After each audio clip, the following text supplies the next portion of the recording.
안녕하세요. 사연 읽어주는 남녀입니다. 오늘도 와주셔서 감사드리며, 그럼 오늘의 사연 바로 소개해드리겠습니다. 제 나이 50대 초반, 결혼 1년차 새댁입니다. 이 나이에 새댁이라니 재혼이구나 싶겠지만 초혼이고요. 어쩌다 보니 남들보다 결혼이 많이 늦었습니다. 게다가 어이없게도 가족들의 엄청난 반대를 무릅쓰고 결혼을 했어요. 저는 3남매 중에 맏이고 밑으로 남동생이 둘 있습니다. 고2 때 아버지가 돌아가셨는데 그 후 엄마 혼자 밤낮으로 남의 집 일을 하며 저희 3남매를 키우셨어요.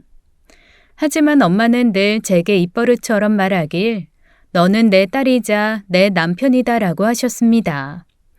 그렇게 말씀하셨던 이유는 제가 고등학교 졸업하자마자 돈을 벌었거든요.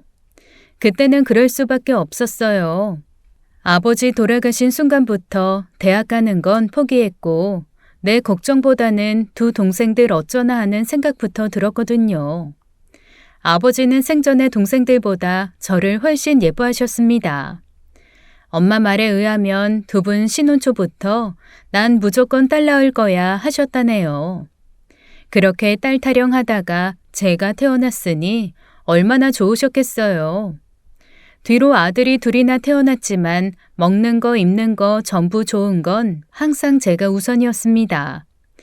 하물며 아버지는 눈 감는 순간까지도 제 이름만 부르다 가셨으니까요. 아버지 떠나시고 엄마 혼자 고생하는 걸 차마 못 보겠더라고요.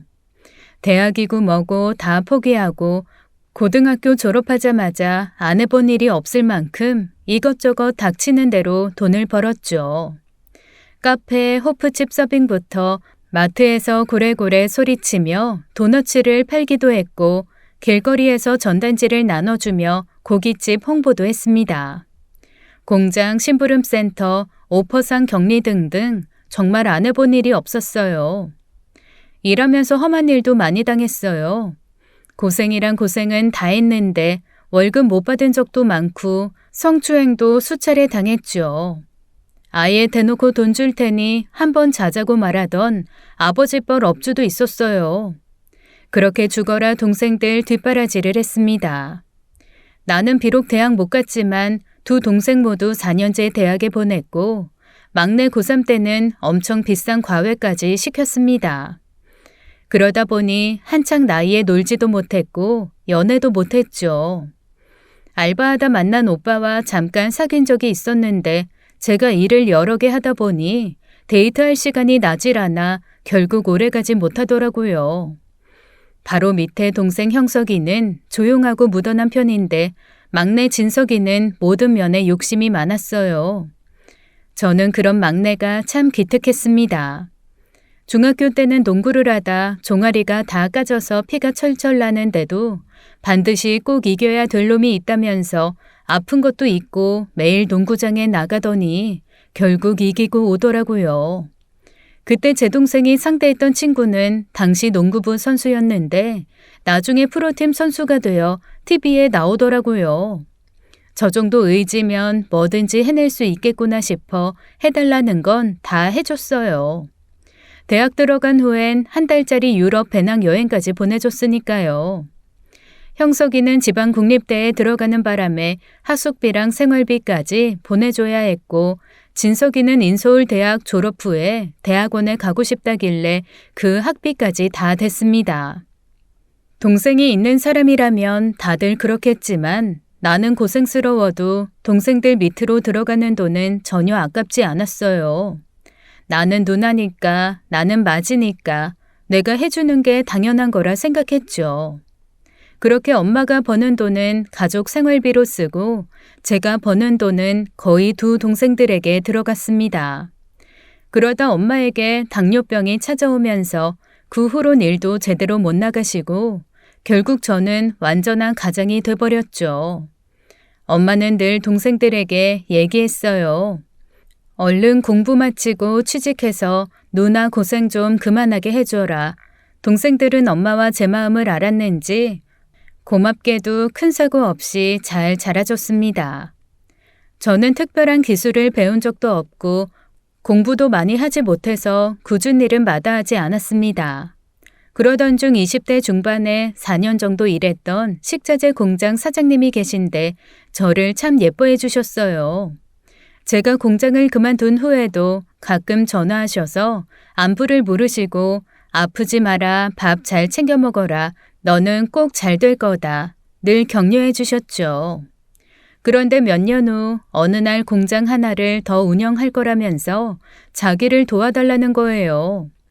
선천적으로 몸이 좀 불편한 분이었는데 공장 두 군데를 왔다 갔다 하기 힘들다면서 새로 운영하는 공장을 책임지고 맡아달라는 거였어요. 저라면 믿을만 하다면서요. 저는 마다할 이유가 없어 흔쾌히 승낙하고 사장님께 하나하나 꼼꼼히 일을 배우며 공장 운영에 최선을 다했습니다. 이제와 돌이켜보면 그분이 제 인생의 은인이에요. 제 사정을 다 알고 동생들 등록금 낼 때 되면 일 잘해서 주는 거야, 매출이 올라서 주는 거야 라면서 티 안 나게 보너스까지 챙겨주셨거든요. 오래전 상처를 하고 하나 있는 외동딸을 미국으로 유학 보냈는데 딸이 거기서 남편을 만나 결혼한 후에 영주권을 얻어서 산다고 했습니다. 하지만 너무 일찍 유학 보낸 탓에 딸과 함께한 시간이 적어 늘 아쉽다면서 그 딸을 대신해 저를 엄청 챙겨주셨죠. 저는 그 공장에 영혼을 갈아 넣었다 해도 과언이 아닐 만큼 청춘을 바쳐 일했어요. 정성을 다한 만큼 매출이 늘었기에 일하는 재미도 있었고 젊고 결혼도 안 한 여자가 책임자랍시고 와 있는 게 영 못마땅했는지 처음엔 직원 몇 명과 크고 작은 갈등도 있었지만 나중엔 서로 끈끈한 신뢰와 정이 쌓였습니다. 무엇보다 저는 절 믿고 공장을 맡겨준 사장님을 실망시켜드리고 싶지 않아 정말 최선을 다해 일했어요. 그러다 사장님 건강이 나빠지면서 미국에 있는 딸에게 가기로 했다며 이제 공장을 정리하신다더군요. 그 얘기를 듣고 서둘러 다른 일을 찾아야겠구나 했는데 사장님이 저를 불러 말씀하시길 이쪽 공장은 이미 내놨어. 오늘 만난 업자가 그나마 괜찮은 것 같아서 이번 주 내로 계약할 것 같다. 문제는 그쪽 공장인데 나는 그거 네가 계속 맡아서 했으면 좋겠거든. 혹시 돈 모아둔 거 있으면 네가 그거 인수해라. 직원 몇 명 안 되는 작은 공장이지만 제가 무슨 돈이 있어 공장을 인수하겠어요. 그래서 솔직히 말씀드렸죠. 모아둔 돈이 없으니 제 걱정 말고 편하게 정리하시라고요. 그런데 사장님은 당신이 처음 공장을 샀을 때 가격으로 받으시겠다는 거예요. 금액을 들으니 당시 시세의 반의 반 가격이었습니다. 내가 너한테 이 가격에 넘기는 이유 너도 잘 알 거야. 잘 키워놓은 공장 다른 사람한테 넘기는 게 아깝기도 하고 가끔 한국 들어오면 편하게 들릴 곳 있었으면 싶기도 하고 무엇보다 공장하고 너하고 궁합이 좋아서 앞으로도 계속 잘 될 것 같거든. 하지만 공짜로 줄 수는 없잖냐. 이 기회에 네 돈 직접 투자해서 사업 한번 제대로 해라. 남 밑에서 일하고 월급 받을 줄만 알았지 사업이라는 건 꿈도 안 꿔봐서 사장님의 느닷없는 제안에 덜컥 겁이 났지만 솔직히 그 못지않게 욕심도 났어요. 그래서 각종 적금과 청약 통장까지 깨서 돈을 마련해 당당히 공장을 인수받았습니다. 그 후 저는 공장에서 거의 살다시피 했어요. 진짜 내 공장이다 생각하니 마음가짐이 달라지더라고요. 그리고 3년 후 공장 매출은 3배로 늘었고 부지도 3배로 넓혔습니다. 그때 제 나이가 38세였어요. 동생 형석이는 대학 졸업하고 곧바로 취직했지만 매번 한 직장을 2년 이상 못 다녔습니다. 결국 빚을 내 작은 카페를 차리더라고요. 물론 카페 차릴 때 제 돈도 적지 않게 들어갔는데요. 처음엔 빌빌대더니 어느 날 갑자기 똑 부러지는 알바생 하나가 들어와서는 둘이 연애를 시작했고 그 아이의 부지런함 덕분에 손님이 많이 늘더라고요. 그리고 둘은 결혼을 했습니다. 올케는 참 야무졌어요. 제가 뭐 신혼집까지 얻어줄 능력도 안 됐지만 아예 처음부터 자기들 돈으로 작은 전셋집에 신혼살림을 차리더라고요. 참 기특했습니다. 2년 후엔 조카도 태어났고요. 막내 진석이는 매사 적극적이어서 대학원 졸업 후에 여기저기 입사시험을 보러 다니더니 나름 탄탄한 회사에 들어갔고 일도 열심히 연애도 참 열심히 하더니 속도 위반으로 결혼을 하게 됐어요. 문제는 진석이의 신혼집이었습니다.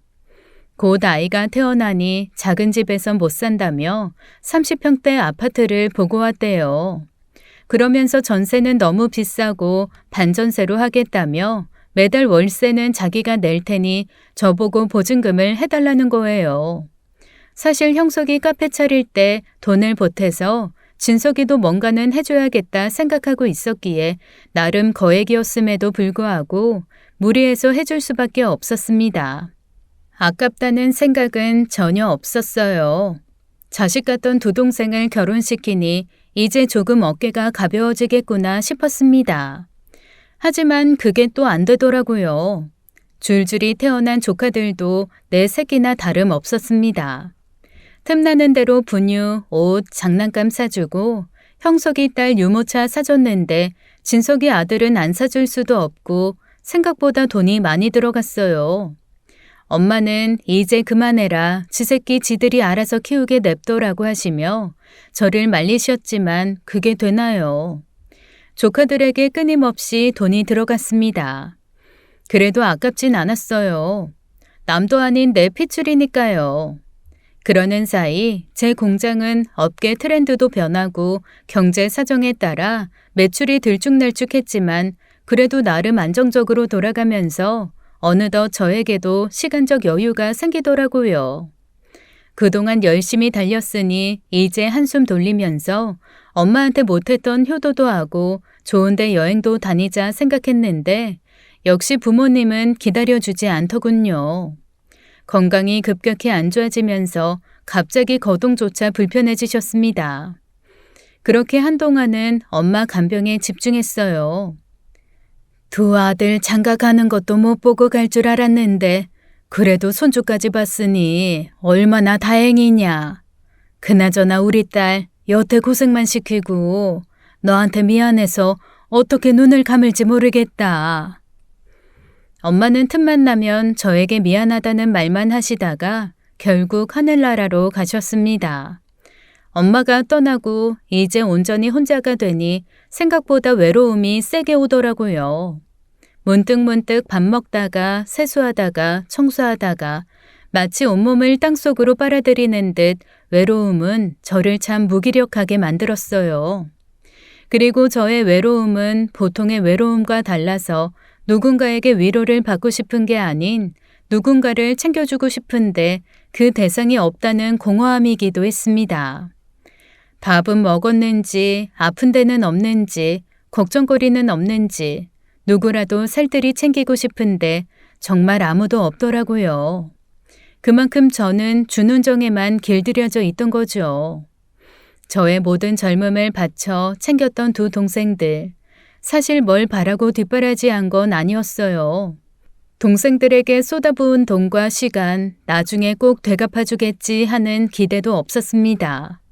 남자애들이라 감정 표현에 인색해 직접적으로 표현은 안 했지만 그래도 내심 나에게 고마운 마음은 갖고 있을 거라 생각했죠.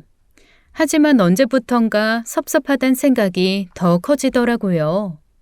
명절이 되면 늘 처가에 먼저 들렀다 오고 물론 부모님 두 분 다 안 계시니 그쪽 어른들 먼저 뵙고 오는 게 당연할 수도 있지만 차례상 준비도 저 혼자 하고 명절 아침 제사도 저 혼자 지내야 했습니다.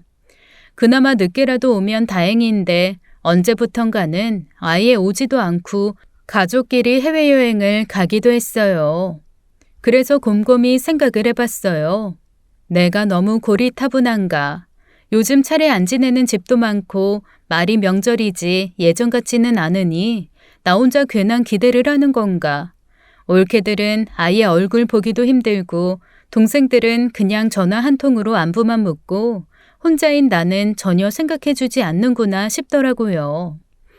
그러던 중 어느 날 예고도 없이 진석이가 찾아왔어요. 어쩐 일이냐 했더니 아이 태어나고 돈 들어갈 일이 너무 많아져서 월세 내기가 빠듯하다는 거예요.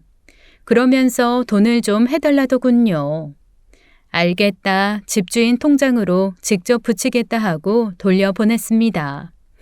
그런데 다음 달에도 월세를 또 부탁하더군요. 그때도 군말 없이 붙여줬어요. 그리고 그 다음 달이 됐는데 갑자기 전화를 걸어서는 누나, 이번 달 월세 입금 안 했어? 내가 매달 5일이라고 말했잖아. 방금 집주인한테 전화 왔어. 깜짝 놀랐습니다. 얘가 왜 이렇게 당당하지?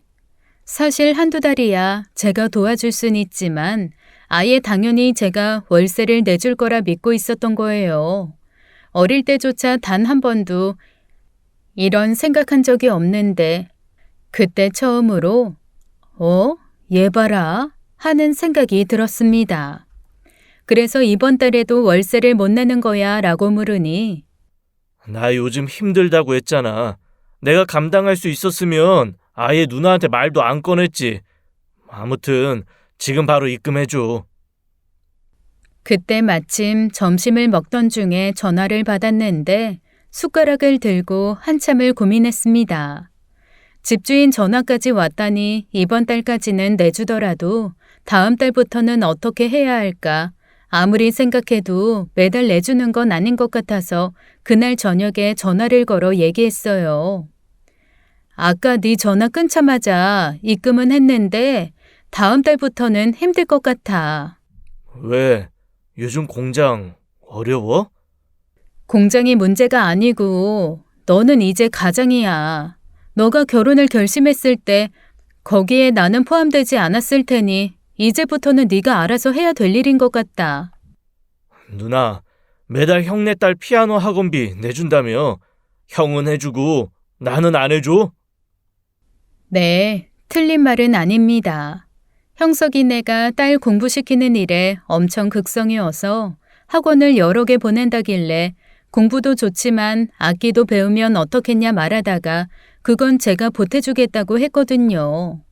오래전 초등학교 때 아빠가 저를 피아노 학원에 보내주셨는데 이제 돌이켜보니 그게 참 좋았거든요. 그래서 형석이 딸 학원비 대주는 거고 솔직히 진석이네 월세에 비하면 부담 없는 돈이어서 별 상관없었습니다. 그런데 갑자기 그 얘기를 꺼내다니 조금은 당황했지만 침착하게 말했어요. 네 아들 태권도 학원 다니게 되면 그건 내가 책임질게. 그랬더니 알겠다며 전화를 끊더군요. 동생과 전화를 끊고 거울을 봤습니다. 저도 참 많이 늙었더라고요. 물론 어려서도 그닥 예쁜 편은 아니었지만 그래도 젊고 파릇파릇했던 시절이 무의미하게 흘러가 너무 아쉽더라고요. 그때 처음으로 저를 위해 무언가 하고 싶다는 생각이 들었습니다. 성형수술을 할까, 비싼 여행을 다녀올까, 종교를 가져볼까, 명품백을 사볼까, 별 생각을 다 했지만 결국 저의 안전한 노후에 집중하기로 했습니다.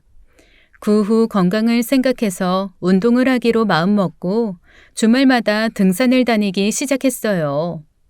우선 수도권에 있는 산을 돌아다녔는데 참 좋더라고요. 산에 오르니 머리가 맑아지고 마음이 편해졌습니다. 그러다 단풍이 한창인 어느 날 기분 좋게 관악산을 타고 집에 왔는데 불쑥 첫째 올케가 집에 왔더라고요. 형님 생각나서 그냥 들렀다. 그동안 어떻게 지내셨냐? 공장 일은 어떠냐? 남자친구는 없느냐? 한참 동안 시덥잖은 소리를 늘어놓더니 인천 송도에 괜찮은 상가가 나왔는데 거기에 카페를 하나 더 오픈할 생각이래요. 그래서 잘됐다. 벌 수 있을 때 벌면 좋지. 라고 했는데 그쪽이 생각보다 비싸더라고요. 근데 자리가 너무 좋아서 놓치긴 아깝고 형님이 조금 도와주시면 안 될까요? 투자하신다고 생각하시고요. 네? 생전 연락도 없다가 갑자기 찾아온 이유는 역시 돈이었습니다. 투자라니. 저는 주식도 해본 적 없고요. 부동산 투자에도 관심이 없는 사람입니다. 물론 올케가 말하는 것도 말이 투자지 그냥 돈을 달라는 거였고요. 어쩌지? 나 돈 없는데. 돈이 전혀 없어요? 빌려라도 주시면 안 될까요? 물론 빌려줄 돈은 있었습니다. 하지만 못 받을 걸 알기에 미안해, 없어. 딱 잘라 말했죠. 솔직히 남도 아닌 동생이니 빌려줄 수도 있어요. 그치만 올케의 행색을 보니 빌려줄 마음이 싹 가시더라고요. 머리끝부터 발끝까지 온통 명품이었습니다. 타고 온 차도 엄청 비싼 수입차였고요. 물론 능력이 되면 명품도 수입차도 얼마든지 굴릴 수 있습니다. 그러나 그동안 저에게 했던 말들이 있거든요. 애 학원비 대느라 빠듯하다. 매달 알바생들 월급 주기도 벅차다. 대출이자 갚느라 딸내미 햄버거 하나 사주기도 부담된다. 정말 얄미웠습니다. 첫째 올케가 카페 알바생 때 동생이 결혼하고 싶다길래 손님인 척 보러 갔던 적이 있는데 일도 열심히 하고 손님 응대도 똑부러져서 내심 마음에 들었어요. 그런데 결혼하고 조카를 낳은 후에 제 동생을 대하는 거 보고 여러 번 놀랐습니다. 동생은 올케 앞에서 늘 기죽어 있더라고요. 물론 그렇게 아내들이 주도권을 갖고 사는 부부들이 많다는 것도 알고 올케 덕에 죽 쓰던 카페가 살아난 것도 잘 압니다. 하지만 제 동생이 그런 대접을 받는 건 많이 속상했어요. 게다가 동생은 볼 때마다 머리카락도 빠지고 행색이 추레했는데 올케랑 딸은 명품으로 휘감고 있으니 도무지 예쁘게 봐줄 수가 없었죠. 그렇게 올케는 돈 빌리러 왔다가 본전도 못 찾고 돌아갔습니다. 그리고 며칠 뒤에 동생이 직접 찾아왔어요. 뜬금없이 집 얘기를 꺼내더라고요. 누나는 계속 이 집에서 살 거야? 엄마도 안 계시고 누나 혼잔데 좀 줄여서 새 아파트로 이사 가는 건 어때? 이 집 너무 낡았잖아. 제가 살고 있는 집은 아버지가 돌아가신 후 엄마 이름으로 분양을 받아 저희 네 식구가 함께 살았던 집이에요. 방이 3개고 당시엔 새 아파트였는데 지금은 많이 낡았죠. 네 식구 살 때도 엄마와 제가 방을 같이 썼고 동생들은 각자 하나씩 방을 줬습니다. 그럴 수밖에 없었던 게 저는 20살부터 일을 했고 동생들은 공부를 했으니 방을 따로 주는 게 맞다고 생각했거든요. 동생들이 결혼하고 엄마까지 떠났지만 엄마가 생전에 너무 애착을 갖고 있던 집이라 제가 계속 사는 게 맞다고 생각했어요. 제삿날 엄마가 오시면 마음이라도 편하실 테니까요. 그런데 갑자기 이사를 하라니 뜬금없이 무슨 소리냐 물었죠. 누나 혼자 살기에 너무 횡하지 않아? 이거 그냥 팔고 우리 집 근처로 이사 오는 게 어때? 엄마 집 팔 생각 전혀 없다 단호하게 말했어요. 그랬더니 이번엔 전세를 주자는 거예요. 생전 이 집에 대해 전혀 관심 없다가 갑자기 이렇게 나오니 뭔가 이상하다는 생각이 들었죠. 그래서 대체 왜 그러냐 물었더니 역시 돈이었습니다. 송도상가 얻는데 돈이 필요해서 이 집 팔아 돈을 마련해 달라는 거였어요. 전 분명히 말했습니다. 엄마 돌아가시기 전에 너희들 앉혀놓고 얘기하지 않았냐. 이 집은 내 몫이라 하셨다. 대학도 안 가고 결혼도 안 하고 동생들 뒷바라지 하느라 고생한 몫이고 너희들도 그때 오케이 하지 않았느냐. 동생은 한동안 말이 없었습니다. 그러다 한참을 골똘히 생각하더니 솔직히 그때는 아파 누워있는 엄마 앞에서 그러는 게 어딨냐. 우리도 떼워줘라 따질 수 없었잖아. 숨 넘어가는 분한테 내 목 내놔라 어떻게 얘기해. 그치만 법적으로 따지면 정확히 3분의 1로 나누는 게 맞지 않나? 기가 막히더라고요. 어쩐지 올케가 시킨 일 같기도 했고요. 그렇다 해도 이건 아닌 것 같아서 더 이상 길게 얘기하고 싶지 않아 등기부 등본 떼어봐라. 엄연히 내 명의로 되어 있는 집이다. 그러니 너희에겐 권리 없다. 제발 부탁인데 이 집은 건들지 말라 하고 돌려보냈어요. 그날 밤 잠이 안 오더라고요. 형석이도 진석이도 똑같구나. 물론 둘 다 처자식 건사하느라 힘들겠지만 가족 모임이랍시고 모두 모여 식사라도 하면 늘 제가 다 계산했고 이쪽 저쪽 6식구 생일 때마다 섭섭치 않게 선물 챙겼는데 정작 제 생일에는 올케들이 달랑 기프티콘 하나씩 보내는 게 전부였거든요. 생일 선물 못 받는 건 괜찮습니다. 하지만 더 이상은 저에게 뭘 가져가진 않길 바랬는데 대체 내가 어디까지 내어주어야 만족할까 너무 속상하더라고요. 그래도 며칠간 영 마음에 걸려 형석이에게 3천만 원을 보냈습니다. 돈을 받고 고마워 누나라는 답장 하나 딸랑 오더군요. 전 속상한 마음이 들 때마다 산에 올랐습니다. 그러다 어느 날 강화도에 있는 만이산을 등반하던 중 한 남학생을 알게 됐는데요. 그 학생도 혼자 왔길래 조심스레 김밥을 나눠주다 이런저런 얘기를 나누게 되었죠.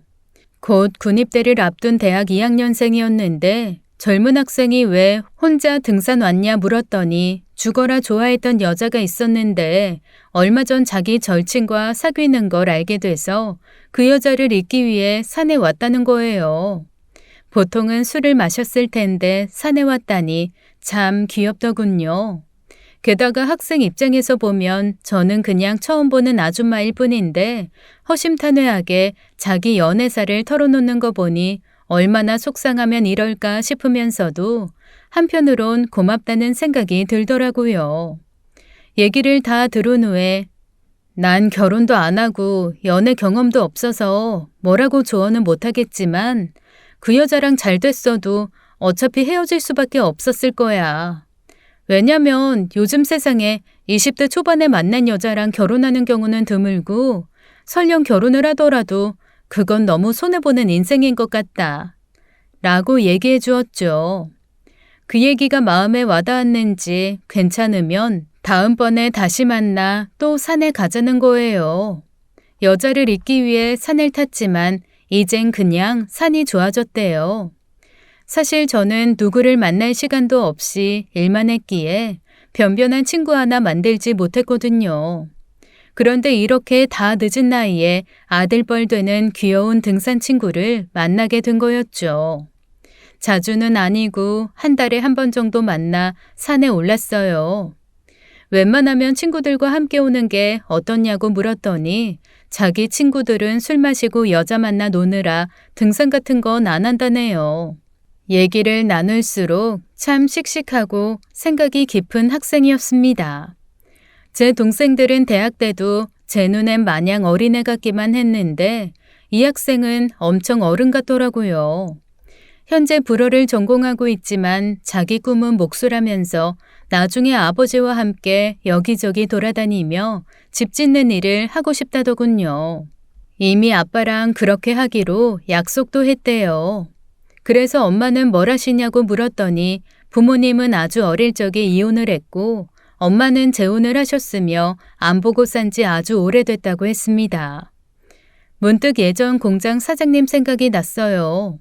그분도 혼자 되고 딸 하나 키우며 사셨는데 이 친구 아버지도 그랬구나. 그러면서 한편으론 이렇게 듬직한 아들이 있으니 얼마나 큰 힘이 될까 싶어 많이 부럽더라고요.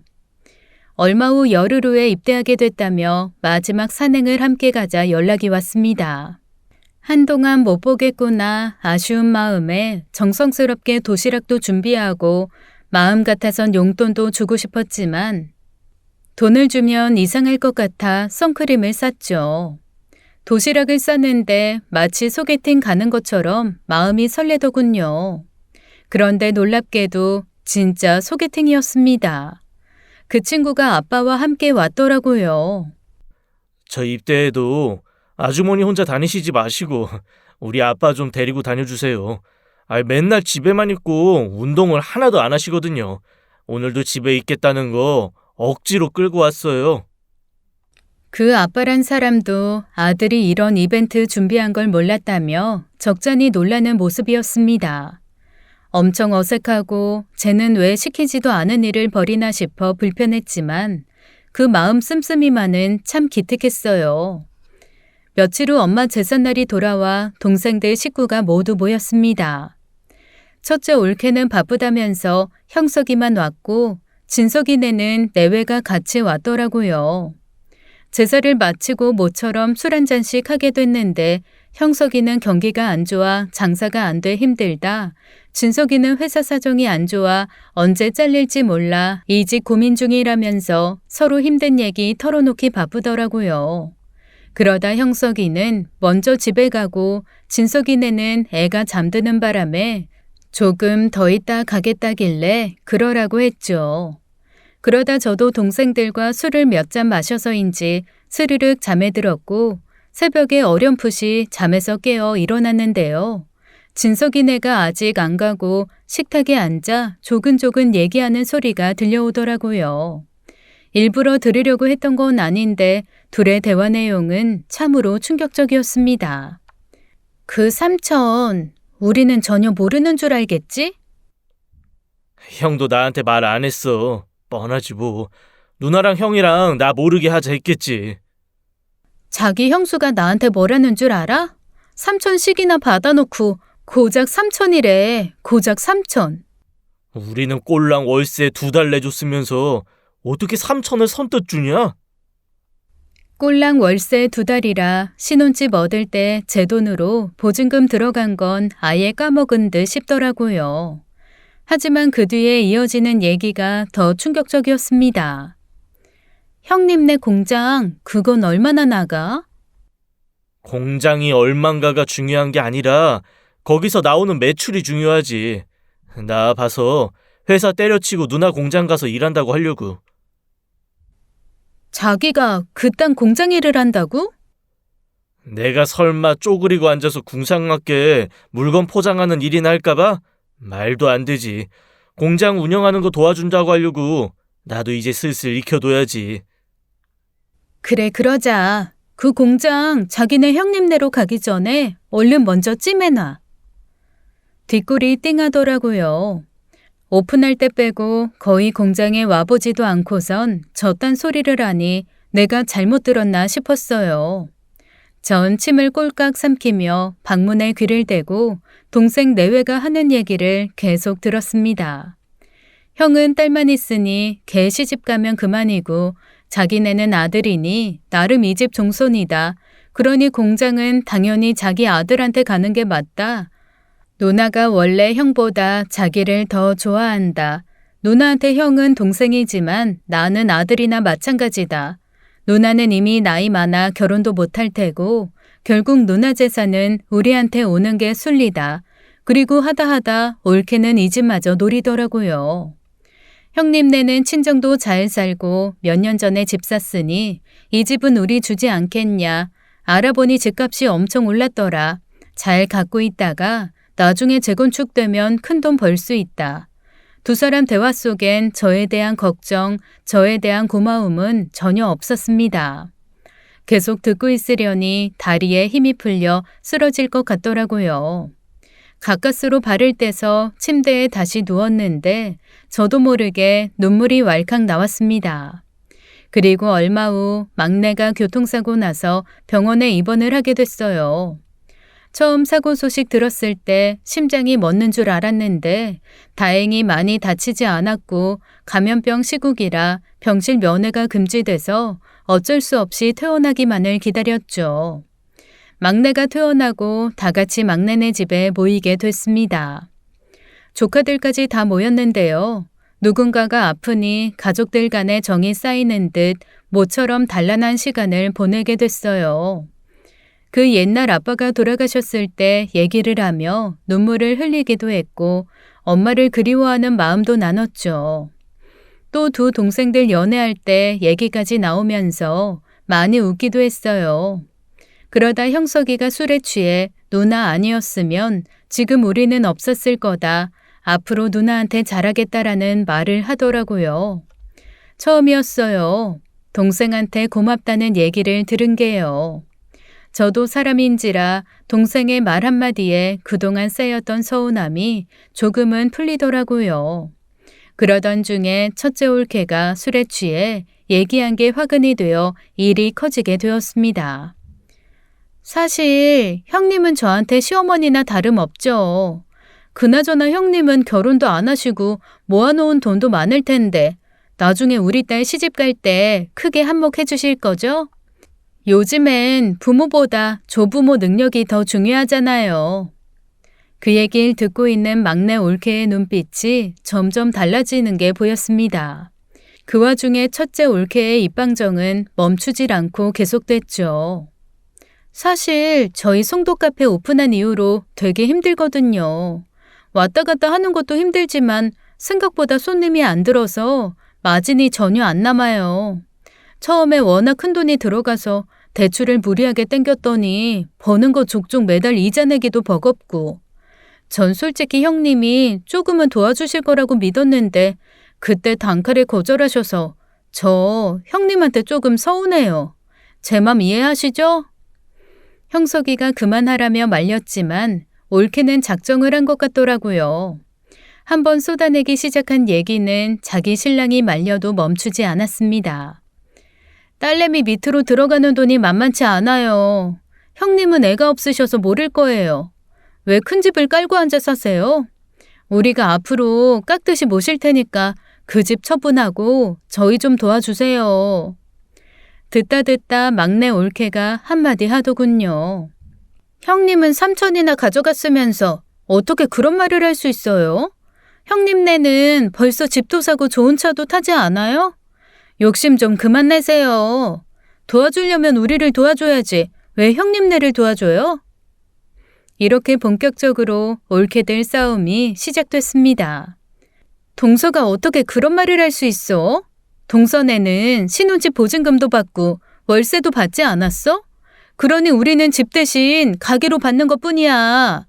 얘기 들어보니 한창 잘할 때도 서방님이 훨씬 더 많이 받아갔다던데 양심은 동서부터 챙겨야겠는데? 벌써부터 공장 탐내고 있는 거 내가 모를 줄 아냐? 옆에 있던 진석이는 자기 와이프 편드느라 형수한테 바락바락 대들고 결국 형석이와 진석이 사이에 고성이 오가더군요. 형이 나한테 해준 게 뭐 있어? 형이 장남 노릇한 게 뭐 있냐고. 누나 돈 좀 그만 좀 가지고 가. 그러는 너는 누나한테 뭐 해줬냐? 명절만 되면 여행 가기 바쁘고 차례상에 절 한 번 제대로 한 적 없지 않냐? 누나 등골 빼먹는 건 나보다 네가 더 심해. 미칠 것 같았지만 말리지 않았습니다. 과연 어떤 얘기까지 나오는지 듣고 싶었죠. 그러다 결국 막내 올케 입에서 이런 소리까지 나오더군요. 그럼 집은 형님네가 가지세요. 공장은 우리 몫이니까 건들지 마시고요. 그제야 깨달았습니다.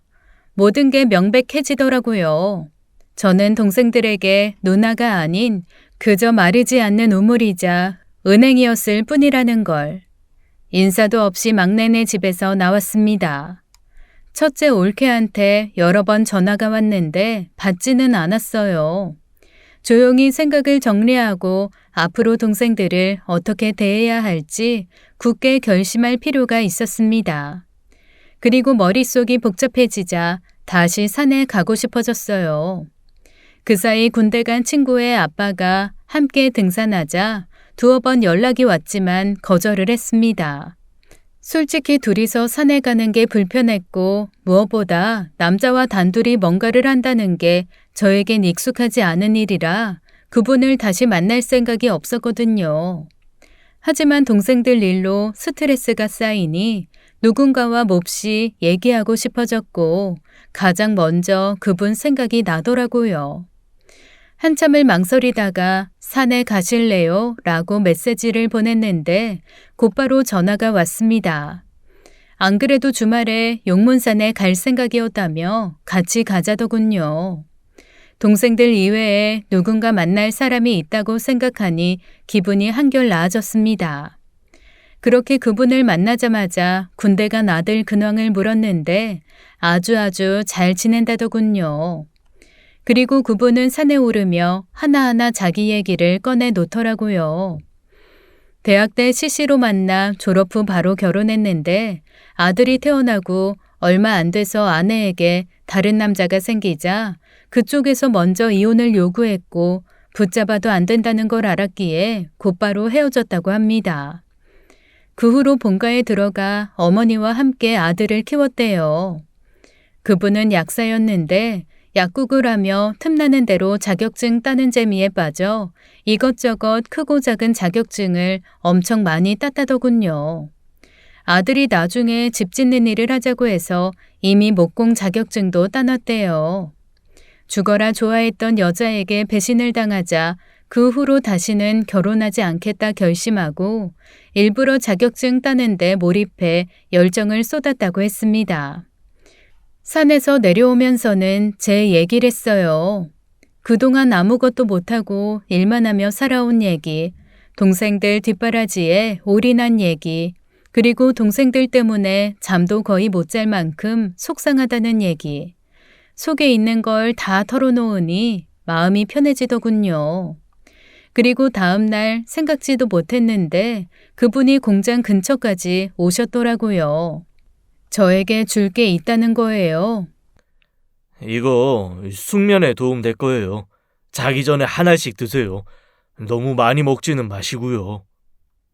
그분께 약을 받아 들고 돌아오는데 갑자기 눈물이 나더라고요.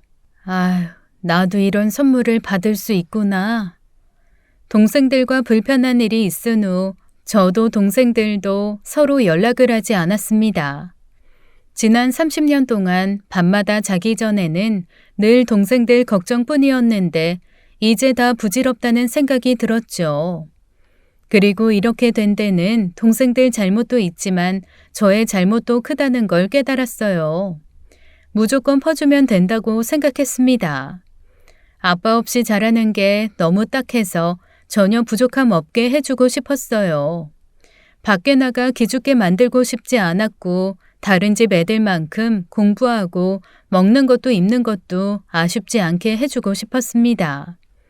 그렇게 동생들은 누나가 다 채워주니 언제부턴가 그게 당연한 거라 생각했겠죠.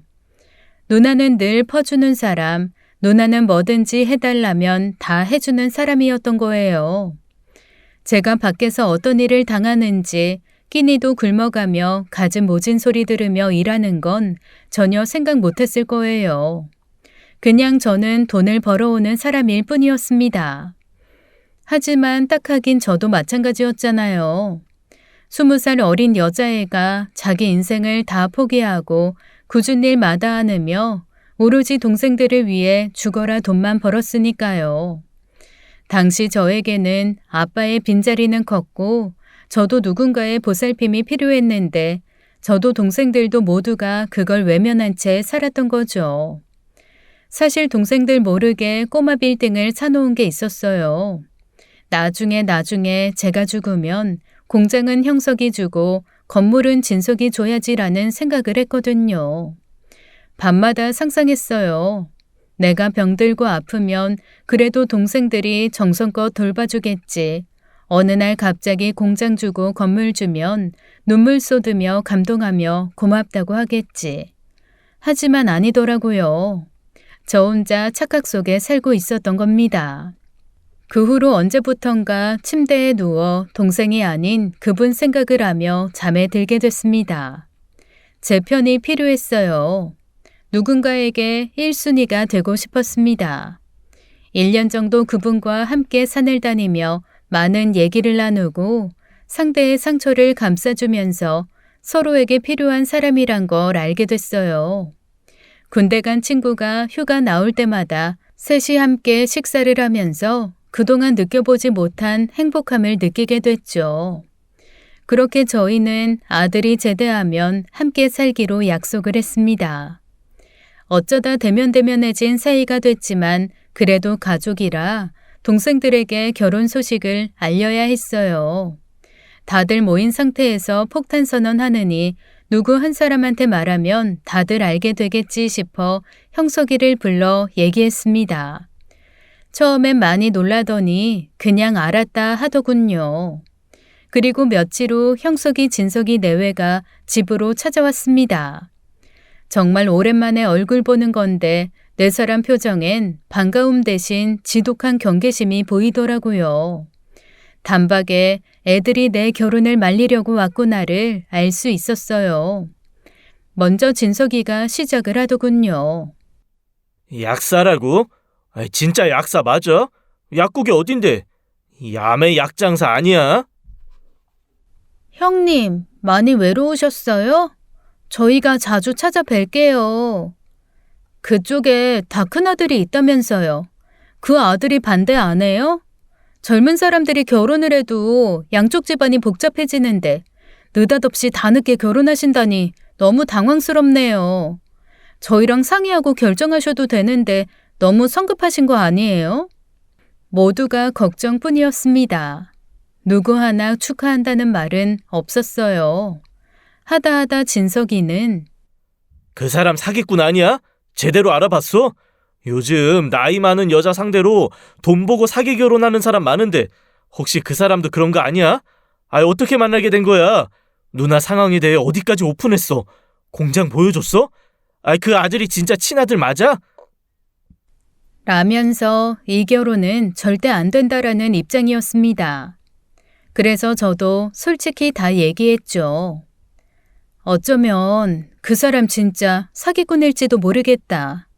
나한테 일부러 접근했고 내가 멍청하게 속아 넘어가는 걸 수도 있겠어. 하지만 그래도 난 결혼할 거다. 제 말에 모두 경악을 하더군요. 내가 이럴 줄 알았어. 당장 그 사람 이름과 연락처 나한테 말해봐. 이쯤 되니 저도 더 이상 꾸며서 얘기할 필요가 없어 다 털어놨습니다. 내가 너희들 결혼한다고 했을 때 이런 천박한 질문 했었니? 아니면 여자친구 이름이랑 전화번호 대라고 했었어? 하물며 일단 만나보고 허락하던지 말던지 하겠다고도 안 했다.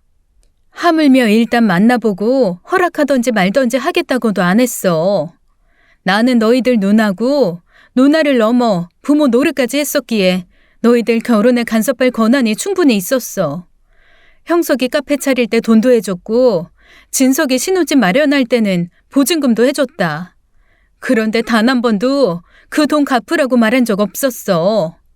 그냥 너희들이 좋다길래 조건 없이 돈도 주고 진심으로 축하해줬는데 나는 왜 너희들한테 이런 소리를 들어야 하는 거니? 내 결혼에 왜 너희들 허락이 필요한 거냐? 누나 걱정돼서 하는 소리잖아.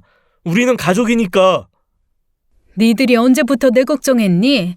니들이 걱정하는 건 내가 아닌 내 돈이겠지. 이후 모두 말이 없었습니다. 서늘한 기운이 맴돌았어요. 잠시 후 형석이 와이프가 조심스레 말하더군요. 형님, 혹시 혼인신고도 하실 거예요? 살림 합치는 것까지는 뭐라고 못하겠지만 혼인신고는 좀 그렇잖아요. 그분이나 형님이나 재산 문제도 걸린 게 많고. 그 역시 돈이 걱정돼서 하는 소리였습니다.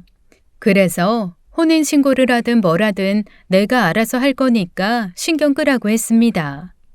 그리고 너희들 그 누구도 내 결혼을 축하해줄 마음은 없는 것 같으니 모두 돌아가라고 했죠. 앞으로 부모님 재산은 내가 알아서 모실 거니 신경 안 써도 되고 명절에는 늘 그랬듯이 여행을 가든 처가에 가든 마음대로 하고 각자의 가정에 충실하자고 했습니다. 나도 내 가정에만 충실하겠다고요. 모든 걸 쏟아내니 마음이 홀가분해졌습니다. 물론 동생들을 아예 안 보고 살 생각은 아니었어요. 하지만 이제는 동생들보다 새로 생기는 가족에게 정성을 다하고 싶었습니다. 먼저 시부모님 되실 분들 산소에 찾아가 인사를 올렸어요. 이어서 저희 부모님께도 인사드렸고요. 그러던 중 앞으로 제 아들이 될 아이의 제대가 다가왔습니다. 드레스 입고 식을 올리지 않아도 뭔가 의미가 있는 일을 하고 싶어서 아이가 제대하면 셋이 함께 크루즈 여행을 가기로 결정했어요.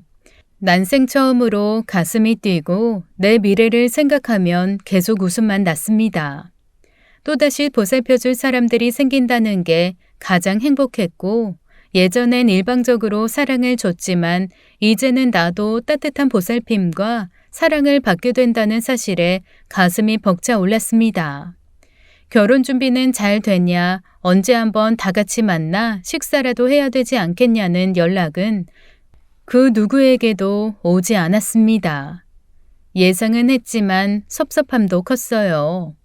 하지만 이제는 동생들에게 그 어떤 기대도 하지 않겠다 마음먹고 혼자 끙끙대지 않기로 했는데, 아들 제댄 날 군부대로 향하던 중 뜬금없이 막내 올케가 다급한 목소리로 전화를 걸어왔습니다.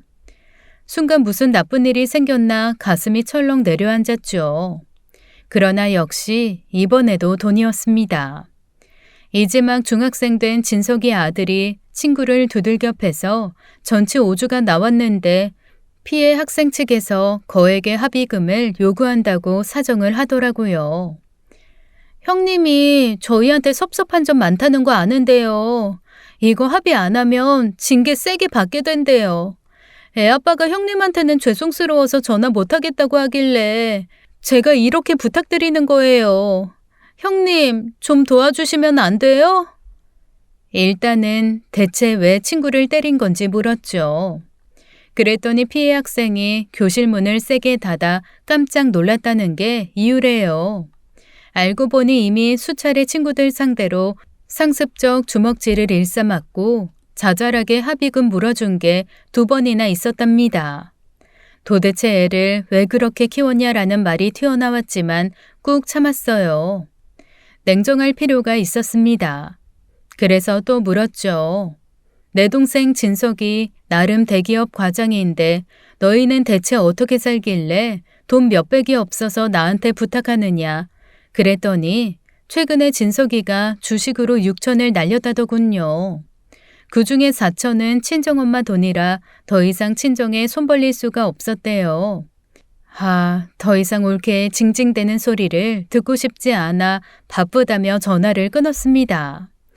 마침 옆에 있던 저의 예비 신랑이 무슨 일이냐고 묻길래 사실대로 다 말해줬는데, 오죽하면 올케가 직접 전화했겠어요. 여유 있으면 돈을 빌려주는 게 좋겠는데. 엄밀히 말하면 빌려주는 게 아닌 그냥 주는 거다 했더니 그럼 그냥 주는 건 어떠냐고 하더라고요. 하지만 저는 계속 냉정하게 생각했습니다. 가장 먼저 든 생각은 이것저것 따질 것 없이 바로 송금해 주는 거였지만 어떻게든 안 주는 쪽으로 생각하려 노력했어요.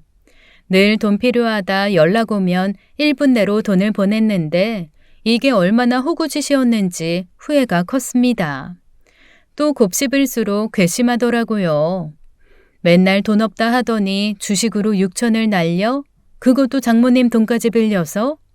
몇 년 전 나한테 월세 내달라고 할 때 새 식구가 나 모르게 사이판에 다녀왔었고 선물 하나 사다 주지 않았던 일. 물론 이런 식의 사소한 것까지 따지면 유치하지만 다 떠나서 내가 자기 공부시키느라 어떤 고생을 했는데 대학원까지 공부시켰으니 결혼하고 애 낳고 그저 탈 없이 예쁘게 살길 바랬는데 자식 새끼 하나 제대로 건사 못하고 알토란처럼 돈을 모아도 아쉬울 판에 주식으로 그 큰 돈을 날리다니. 생각하면 생각할수록 뭔가가 욱하고 치밀어 올랐습니다. 어릴 때부터 단 한 번도 동생들에게 손댄 적 없는데 당장이라도 쫓아가 뒤통수를 후려 갈기고 싶더라고요. 그러던 중 마침 아들 부대에 도착을 했고 전 돈을 보내지 않았습니다. 제대한 아이를 차에 태우고 돌아오는 길 올케한테 형님 제발요라고 카톡이 왔어요. 한참 동안 메시지를 읽지 않았습니다. 그리고 그날 밤 올케가 부탁한 돈에 반만 보냈어요. 덧붙여 아까는 오늘 제대하는 아이 마중 가느라 정신이 없었어.